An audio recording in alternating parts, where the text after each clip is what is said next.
Good afternoon, everyone. My name is Freddie, and I'm here talking on behalf of Warwickshire Climate Alliance.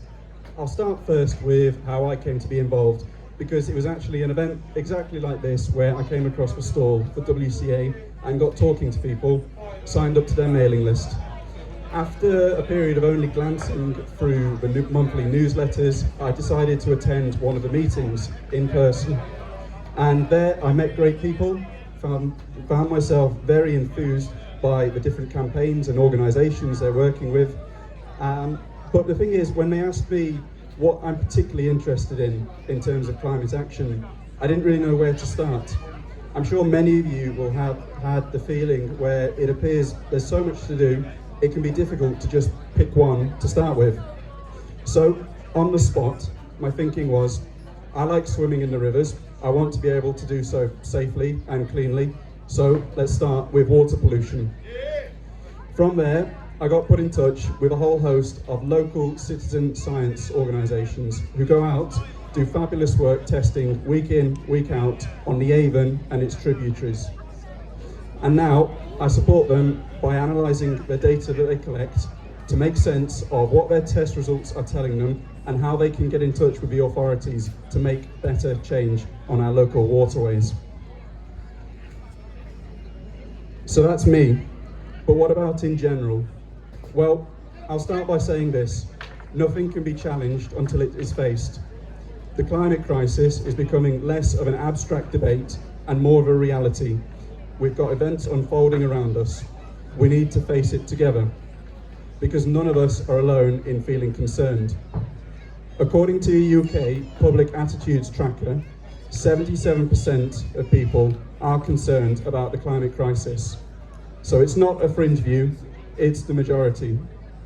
And you're not isolated in caring. In fact, even if you don't realise it, you are part of something bigger.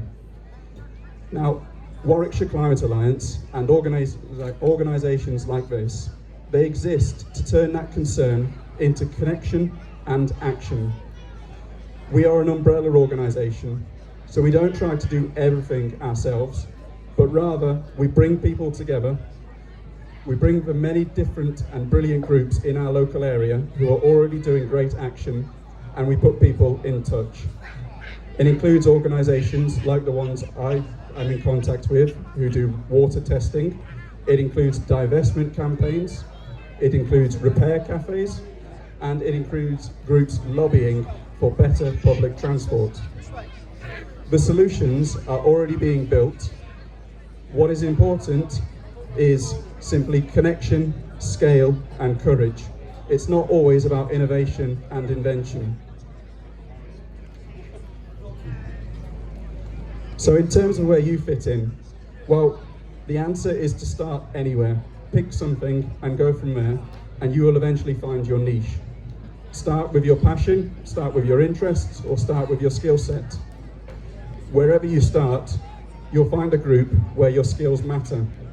You'll find people who think like you, who challenge you, and who infuse you.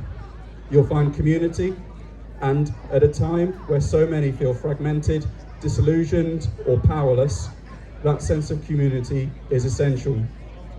No one is stopping you from taking action, but at the same time, nobody is sending out invitations.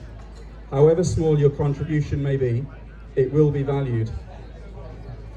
What makes these local, connected, and organised communities even more important at the moment is the degradation of democracy and civil liberties. As resources become scarce, history shows us that societies under strain desperately need these places to organise and speak, because otherwise they will just shrink further and further.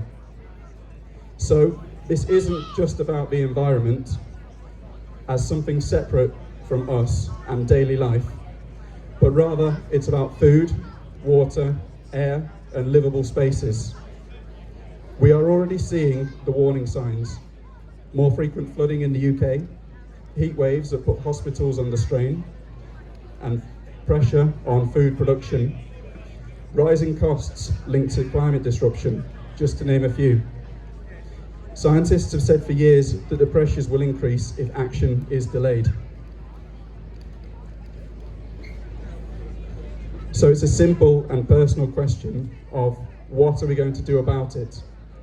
One day we risk waking up and asking why no one acted before communities were hit by shortages of food, or before water became more scarce, or before normal life became something we look back on rather than live in. Organisations like the ones you are meeting today and yesterday at the Peace Festival are not just the Village Green Preservation Society.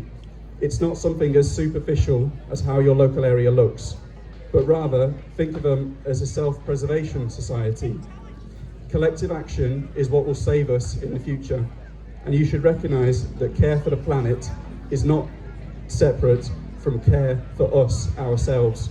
It's the same. Now, being at the Peace Festival, I want to use that word.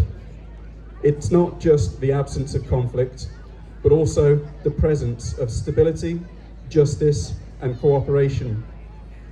As a warming, unstable world, it makes peace harder to sustain because scarcity, displacement, and inequality increase the pressure within and between communities. Climate action is part and parcel of peace building.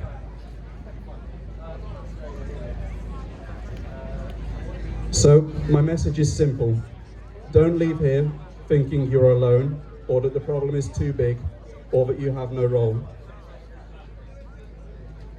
Thank you for listening, and if anybody would like to talk further, we'll be in the discussions tent after this, and we'll be on our stall over towards the bandstand all day for Warwickshire Climate Alliance.